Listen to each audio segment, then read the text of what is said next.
उत्तर प्रदेश के चंदौली में पुलिस की दबिश के दौरान एक लड़की की संदिग्ध मौत का मामला लगातार तूल पकड़ रहा है। इस मामले में सरकार ने कई पुलिसकर्मियों को सस्पेंड कर दिया है और मामले की जांच की जा रही है। वहीं अब इस मामले पर सियासत भी शुरू हो गई है। पुलिस की दबिश के दौरान युवती की मौत से राजनीतिक गलियारों में सरगर्मी बढ़ी हुई है। सपा अध्यक्ष अखिलेश यादव ने आज पीड़ित परिवार से मुलाकात की है और मृतक युवती के पिता कन्हैया यादव को सांत्वना दी। करीब आधे घंटे तक उन्होंने घटना के संबंध में बातचीत की और फिर मीडिया से बातचीत करते हुए योगी सरकार की कानून व्यवस्था पर सवाल उठाए। उन्होंने कहा कि पुलिस दबिश देने नहीं बल्कि दबंगई करने जाती है। और क्या कुछ कहा अखिलेश यादव ने, आइए सुनते हैं। अपने बेटी खोई है, बहन अभी भी सदमे से बाहर नहीं आ पाई। सदमे में इतना परेशान है कि अभी तक वो ठीक से खाना तक नहीं खाया। जो नर्स उसकी देखभाल कर रही है और मैंने उसके परिवार से पूछा तो बताया कि बार बार रोने लगती है और वही घटना को याद करती है। पूरे देश में ऐसी घटना नहीं हुई होगी कि जहां पुलिस घर में घुस गई हो और दबिश के बहाने दबंगई की हो। ये उत्तर प्रदेश की पुलिस दबिश में नहीं आती। उत्तर प्रदेश की पुलिस लगातार दबंगई कर रही है और जानबूझ करके पुलिस ने उनके पिता पर पहले मुकदमे लगाए और राजनीतिक दबाव के कारण जिला बदर तक किया गया। वो अलग विषय है कि उसके पिता के ऊपर कौन लोग जबरदस्ती और जानबूझ करके प्रशासन से पुलिस से मुकदमे दर्ज करा रहे हैं, उसे जिला बदर तक कराया। लेकिन सवाल ये है कि पुलिस को ये अधिकार किसने दिया कि पुलिस घर में घुसेगी और इतनी बड़ी संख्या में आएगी पुलिस और जो कोई घर में होगा उसके साथ मारपीट करेंगे। जो बेटी की जान गई है वो पुलिस की दबंगई और पुलिस की दबिश की वजह से गई है। पुलिस ने जो कारनामा करके दिखाया उसकी वजह से बेटी की जान गई है। और फिर कहानी पुलिस की ये बनाना कि फांसी उसने लगा ली। अगर पुलिस की मैं कहानी मान लूं तो क्या पुलिस ये बताएगी कि घर में पहले से फांसी लगाई थी क्या बहन ने? क्या बेटी पहले से फांसी की तैयारी कर रही थी? ये पुलिस उत्तर प्रदेश की और खासकर जब से ये सरकार बनी है कहानी बनाने में बहुत आगे है। क्या ललितपुर की घटना भूल सकता है कोई? जिस बेटी के साथ घटना हो, 4 लोगों ने घटना की हो, पुलिस ढूंढ नहीं पाई, जब वो बेटी वापस आई तो पुलिस ने ही उसके साथ बलात्कार कर दिया। वो ऐसो जेल जाने वाला है। इससे पहले की घटना मैं बता सकता हूँ, एटा की। एक पुलिस अधिकारी दबिश के बहाने गया घर में, उसका पति नहीं मिला, पत्नी मिली, पत्नी से पुलिस ने संबंध बनाए, प्रेग्नेंट हो गई वो, और वो पुलिस दबाव बनाने लगी कि इसका एबॉर्शन कराओ। लेकिन मैं कम से कम उस माँ का, उस बहन का धन्यवाद दूंगा कि जो पुलिस के दबाव के बाद भी हटी नहीं और अंततः पुलिस को जेल जाना पड़ा। और पुलिस के कारनामे कोई एक नहीं है। अगर हम आंकड़ों में देखें, सबसे ज़्यादा कस्टोडियल डेथ अगर कहीं हो रही है तो उत्तर प्रदेश में हो रही है। सबसे ज़्यादा फेक इनकाउंटर अगर कहीं हो रहे हैं तो उत्तर प्रदेश में हो रहे हैं।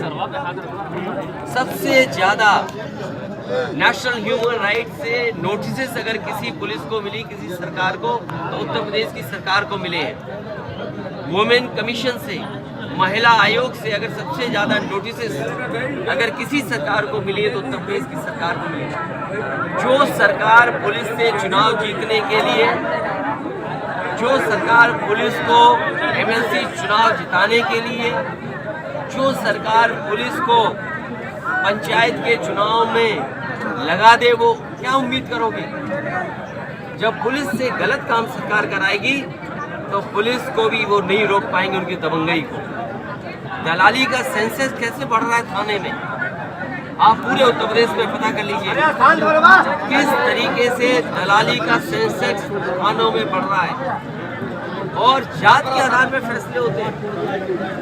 ये क्योंकि ऐसा थाना है, मुझे जानकारी मिली है कि सबसे ज्यादा अवैध काम, गैरकानूनी काम अगर किसी थाने के माध्यम से हो रहे तो यहीं से हो रहे हैं। कम से कम उत्तर प्रदेश की सरकार को जगना चाहिए और बिहार की सरकार को भी जगना चाहिए कि अगर गैर कानूनी शराब का कारोबार अगर किसी के माध्यम से हो रहा तो इसी थाने के माध्यम से हो रहा। और फिर जात के आधार पर पोस्टिंग, मुझे सूची नहीं मिली है कि थाने में किस तरह के लोग पोस्ट हुए होंगे।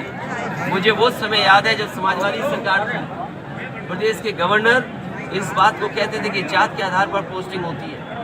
बीजेपी के लोग कहते हुए थकते नहीं थे, लगातार ये कहते थे कि जात के आधार पे काम हो रहा है। मैं जानना चाहता हूँ भारतीय जनता पार्टी की सरकार में किस तरीके से जात के आधार पे नहीं काम हो रहा है। मुझे सूची नहीं मिली। यहाँ के जो लोग हमारे पत्रकार साथी होंगे वो जरूर जानते होंगे कि किस तरीके से अपने जनप्रतिनिधि को खुश करने के लिए और जनप्रतिनिधि के दबाव में किसकी पोस्टिंग होनी है, किसको कहाँ बैठाना है, किसको कहाँ फंसाना है, किसको किस जांच में ले जाना है, ये तरीका उत्तर प्रदेश की सरकार अपना रही है। और अब तो कमाल हो गया, मुख्यमंत्री जी कल ही कह रहे थे कि राम राज्य आ गया। मुख्यमंत्री जी ललितपुर में कह रहे थे राम राज्य, जहां पर उन्हीं की सरकार के पुलिस के एक अधिकारी ने बलात्कार कर दिया हो। मुख्यमंत्री उस जिले में जाके कहे कि राम राज आ गया, जिस जिले में एक बेटी के साथ उनकी सरकार में उनके पुलिस के अधिकारी ने बलात्कार कर दिया हो। और मुख्यमंत्री जी से जब शिकायत की गई हो कि अधिकारी बेपनाह लूट रहे हैं, भ्रष्टाचार कर रहे हैं, तो मुख्यमंत्री जी अपने जनप्रतिनिधियों को कहते हैं कि आप पहले दलाली रोक लो, इन अधिकारियों को मैं सुधार दूंगा। सोचो, नई सरकार बनी हो, जनता ने दोबारा मौका दिया हो, मुख्यमंत्री खुद महसूस कर रहे हो कि उनके जनप्रतिनिधि दलाली कर रहे हैं और वो न केवल दलालों को ठीक करने का कह रहे हो, जबकि ये कह रहे हैं कि अधिकारियों को सुधार दूंगा। तो मैं जानना चाहता हूँ, ये सरकार जो बुलडोजर लेकर के घूम रही है, बताइए ललितपुर के थाने पे बुलडोजर कब चलेगा? और इस जगह पर जिन पुलिस के लोगों ने जान ली है बेटी की, उनके घरों पे बुलडोजर कब चलेगा?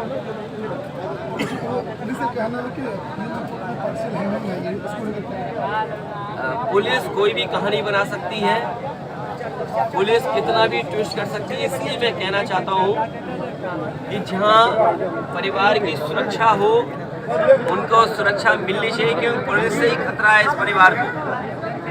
दूसरा, हाई कोर्ट के जज की मॉनिटरिंग में जांच हो। हमें सरकारी जांच पर भरोसा नहीं है।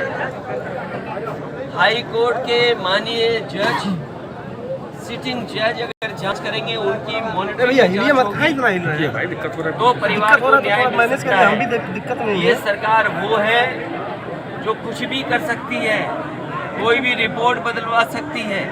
अब तो बेटी का दाह संस्कार हो गया, अब क्या दोबारा जांच कर पाएगा? तो क्या हमने आपने हाथरस का नहीं देखा? जबरदस्ती प्रशासन ने और पुलिस ने मिलकर के उस बेटी का दाह संस्कार रात में करा दिया था। आखिरकार ये परिवार भी जानता होगा कि जल्दी क्या थी। क्या बेटी खुद हैंग कर लेगी जब इतनी पिटाई हुई हो, और जो उसकी पीठ पे मार्क है, उसके गले पे जो निशान आया है, तो क्या हैंगिंग करने वाला ये अपने निशान खुद मार लेगा? इसलिए इनकी जांच पर हमें भरोसा नहीं है। पुलिस कोई भी कारनामा कर सकती है। उत्तर प्रदेश की पुलिस, जब थाने में बलात्कार हो जाए,